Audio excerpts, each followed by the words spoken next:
pagkakailangan mo. See the video how pickpockets are being abrasive? You see the video? The guy was exposing these pickpockets, a group of pickpockets in Italy.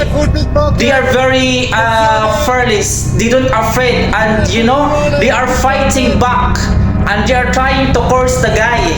See? Yes, guys, be careful. They are everywhere. Pickpockets, they are everywhere. Also, beware.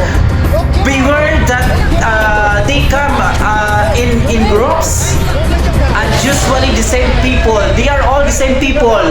Tourists need to be aware that pickpockets are everywhere.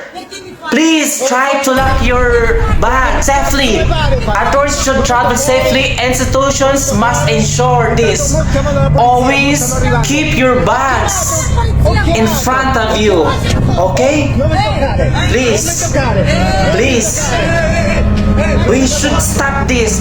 We have to stop this. Let's spread this video and to give awareness to all the tourists who are visiting all over in Europe.